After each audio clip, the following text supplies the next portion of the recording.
रुक करते कुछ खास खबरों की तरफ। खबर संत कबीर नगर से है, जहां पर समाजवादी पार्टी पिछड़ा प्रकोष्ठ के प्रदेश अध्यक्ष राजपाल कश्यप का कार्यक्रम मेहदावल नगर पंचायत धौरा पार में हुआ।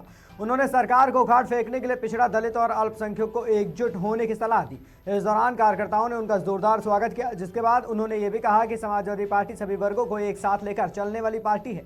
निषादों के भीतर भ्रम पैदा कर उनका वोट लेने का काम भाजपा कर रही है। पिछड़ों को उनका वाजिब आरक्षण भी नहीं मिल रहा है। पिछड़ा प्रकोष्ठ के जिला अध्यक्ष मेहदावल नगर पंचायत के अध्यक्ष प्रतिनिधि रमेश निषाद ने कहा कि सरकार धर्म की राजनीति करके समाज को बांटने का काम कर रही है। निषाद समाज का भगवान राम से पुराना रिश्ता है। इस दौरान पूर्व प्रत्याशी जयराम पांडे, पूर्व एमएलसी सनी यादव, पूर्व जिला पंचायत अध्यक्ष संतोष यादव और पूर्व जिला अध्यक्ष गौहर अली मौजूद रहे।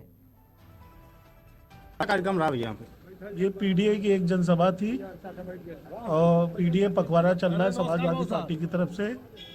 पीडीए में पिछड़े, दलित, अल्पसंख्यक, औरत, आधी आबादी और जो अगड़े में जो पीड़ित लोग हैं, सभी लोग हैं उसमें।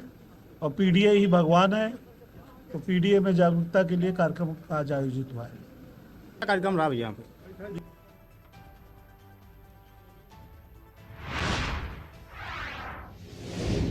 खबर लखनऊ से है, जहां संयुक्त पुलिस आयुक्त law and order Upendra Kumar Agarwal महोदय ने अधिवक्ताओं की वेशभूषा में आपराधिक तत्वों द्वारा अवैध कब्जा करने से संबंधित विशेष टीम का गठन किया है, जिसको संबंध में उन्होंने मीडिया को जानकारी भी दी।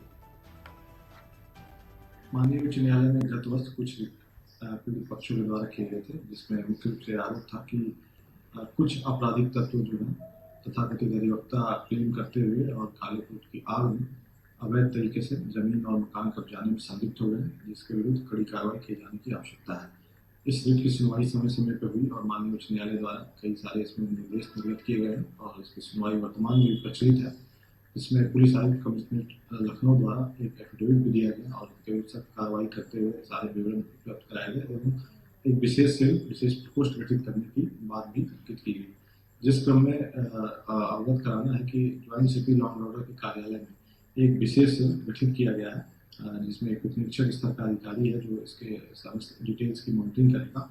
इस सेल का मुख्य कार्य जो है, ये जो माननीय न्यायालय ने अपने आदेश में विस्तृत तरीके से बताया है कि इस सेल का मुख्य कार्य अवैध तरीके से जमीन और भूमि कब्जाने के प्रकरणों को देखना, माननीय न्यायालय के कार्यों में बाधा पहुंचाने वाले प्रकरणों को देखना, गवाहों को धमकाना, वादकारी को धमकाना, ऐसे प्रकरण की मॉनिटरिंग की जाएगी।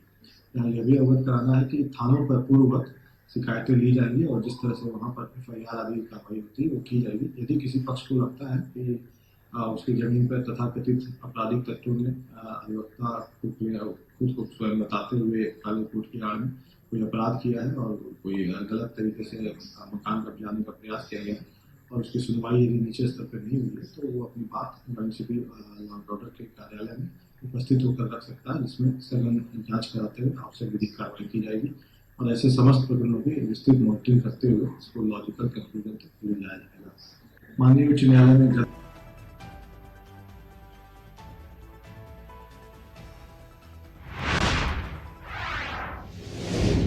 उत्तर प्रदेश की राजधानी से है, जहां पर मदरसा आधुनिकीकरण शिक्षक द्वारा विधानसभा के सामने प्रदर्शन किया गया। बता दें, पिछले 6 साल से मानदेय न मिलने से नाराज शिक्षकों ने इस प्रदर्शन करने का फैसला लिया था। शिक्षकों द्वारा पिछले कई महीनों से इको गार्डन में ये प्रदर्शन किया जा रहा था। आज अपनी मांगों को लेकर शिक्षक विधानसभा पहुंच गए। मौके पर पहुंची पुलिस ने प्रदर्शन कर रहे शिक्षकों को विधानसभा के सामने समझा बुझाकर हटाया। हमारा नाम नरेंद्र कुमार यादव है, हम आजमगढ़ जिले से हैं। जो हम मदरसे में आधुनिकीकरण शिक्षक हैं, जिसमें जो है आधुनिक विषय हम पढ़ाते हैं। हिंदी, अंग्रेजी, गणित विज्ञान, सामाजिक विज्ञान और कंप्यूटर आज की शिक्षा दी जाती है। और हम लोगों को जो है 6.5 साल हो गया जो हम लोग को मानदेय नहीं मिल रहा है। सरकार हम लोगों को केवल आश्वासन देती है। हम लोग कई बार धरना कर चुके, 2500-30 बार यहाँ कर चुके, लखनऊ में जीओपी पार्क में किए, इको गार्डन में किए, केवल हम लोग को आश्वासन मिल जाता है जाइए आप लोग का काम हो रहा है। हम लोग आज जो है यही करते करते 6.5 साल बीत गया।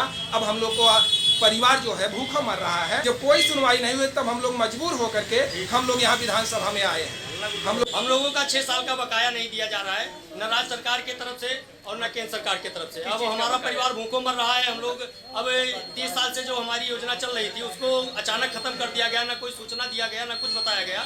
अब बताइए हम लोग कहाँ जाएं? हम लोग वही प्रदर्शन करने आए थे और योगी जी से इंसाफ मांग रहे हैं कि हम लोगों के परिवार को या तो मृत्यु दंड दे दिया जाए या फिर हम लोगों को भूखे मार के तड़पाया न जाए। कितने लोगों को मानदेय नहीं मिला? 24,000 शिक्षक हमारे साथी हैं और 24,000 शिक्षकों की जो बात नहीं है, उनके परिवार की बात है। 24,000 शिक्षकों के परिवार भूखे मर रहे हैं इस समय और उनकी बात को नहीं सुनी जा रही है। केवल आश्वासन मिल रहा है। 6.5 साल से हमको केवल आश्वासन दिया जा रहा है और पैसा एक भी नहीं दिया जा रहा है। बताइए आश्वासन से कोई जिंदा रह सकता है? हमारा नाम नरेंद्र कुमार यादव है।